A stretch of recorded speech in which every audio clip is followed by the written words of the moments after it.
Hello everybody, welcome to today's video. In today's video, I'll be explaining the structure of the hair and the hair follicle. Okay, so if we're gonna see it in a simple way, we can notice that we have a hair shaft protruding outside of the body, above the skin, and a hair root like this. This is the hair root. We can also notice the hair bulb, which is this part, and the hair follicle.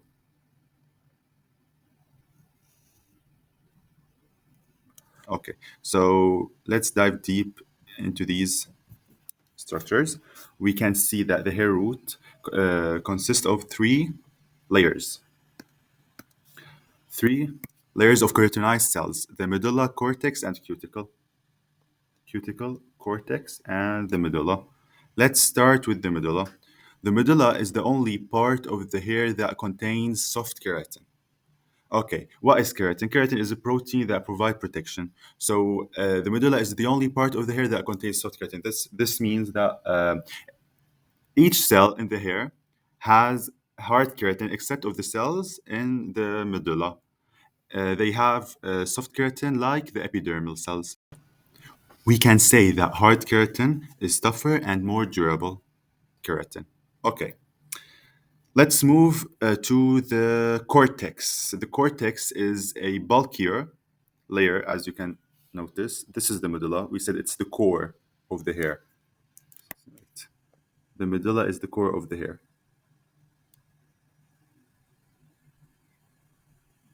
Okay, let's move to the cortex.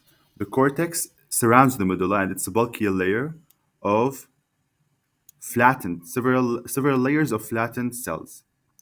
It consists of several layers of flattened cells. And now let's talk about the cuticle, the outermost layer. This cuticle consists of one layer of cells, and it's the most heavily keratinized layer in the hair. It provides protection and it keeps the inner layers of the hair tightly compacted. As you see, it's only, I will draw here, it's only one layer. It's the white one, the cuticle. Okay, so now we finished cortex, medulla, and cuticle, which is the hair root. Okay?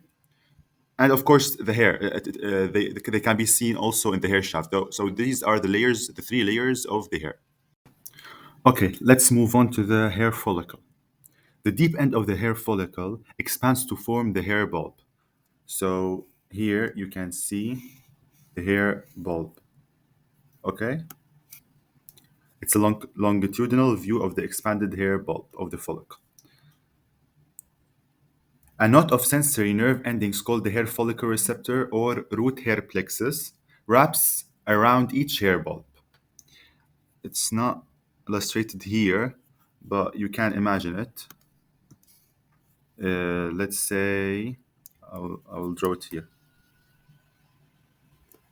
Let's say this is the hair bulb, right? There's like nerve endings that wraps this hair bulb, okay? And bending the hair stimulates these nerve endings. Consequently, our hairs act as sensitive touch receptor. So if we're gonna like move the hair shaft, it will automatically stimulate these nerve endings or receptors, and an electrical impulse will be produced. Okay. A papilla of a hair follicle is a dermal papilla that protrudes into the hair bulb. See? This is the papilla. It's a dermal papilla from the dermis because this part is the epidermis, but this part is the dermis. So the hair is embedded in the dermis, the hair follicle. So this papilla here, which is same as this one, is a dermal papilla. Okay, it contains a knot of capillaries that supplies nutrients to the growing hair and signals it to grow. Here we have capillaries. Okay? If the hair papilla is destroyed by trauma, the follicle permanently stops producing hair. So no papilla, no hair, because the papilla is the one that like provide nutrients and nutrition and signals the hair to grow. So without the papilla, no nutrition, no growth, no hair. The wall of a hair follicle has a dermal component and an epidermal component. Here we have a dermal component. This is the hair follicle wall. You can see this is the hair follicle wall. We have a this is the dermal component, and this is the epidermal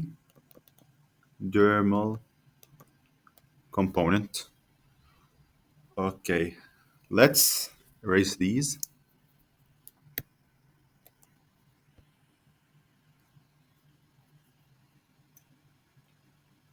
We have the peripheral connective tissue sheath. This is the peripheral connective tissue sheath. This connective tissue sheath is derived from the dermis, because here we have the dermis. It is derived from the dermis. It forms the external layer of the follicle wall, as you see here. And we call this, I'll color it with a different color. This one, the glassy membrane. The glassy membrane is at the junction of the fibrous sheath and the epithelial root sheath, because this is the epithelial root sheath. I'll explain it. Let's color it blue, for example. Okay. So we have now the peripheral connective tissue sheath, fibrous sheath, and the glassy membrane, and now the epithelial root sheath.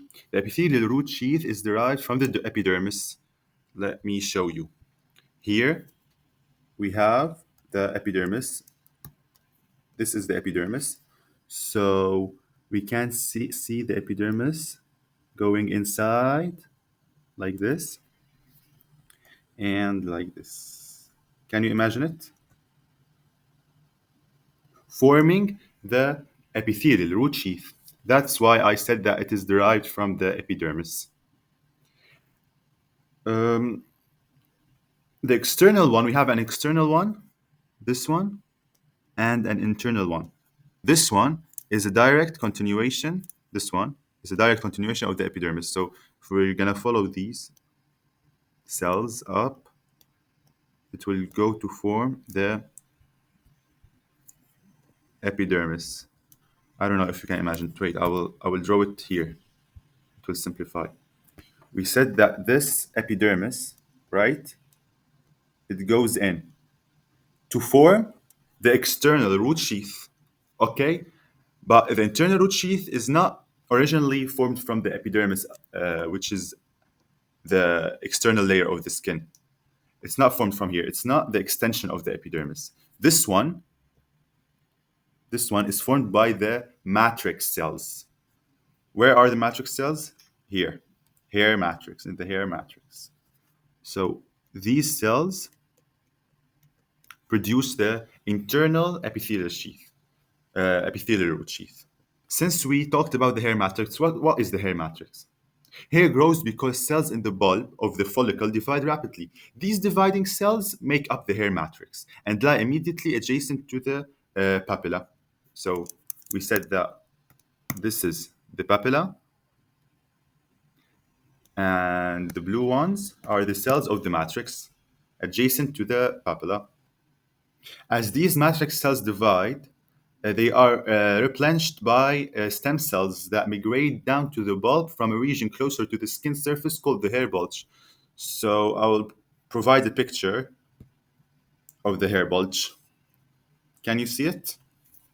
This is the hair bulge. Is the area where stem cells migrate, or is the area from which the stem cells migrate down to the bulb to replenish the matrix, which is continuously dividing. And associated with each hair follicle, we should know that there's a bundle of smooth muscle cells called a erector pili muscle. Okay, so this is the erector pili muscle. Can you see it? It's a bundle of smooth muscles, as we said. It contracts to produce basically goosebumps, as we call it, in response to cold temperature or fear. So as it contracts, it produces a goosebump. Okay, why is that? Because the erector pili muscle is attached in such a way that its contraction pulls the hair follicle upright and dimples the skin surface to produce these goosebumps. Okay, but it's not. We don't consider it a part of the hair and the hair follicle. Okay, it's like next to it. Okay, everybody, thank you for watching. Don't forget to hit the like and subscribe for more.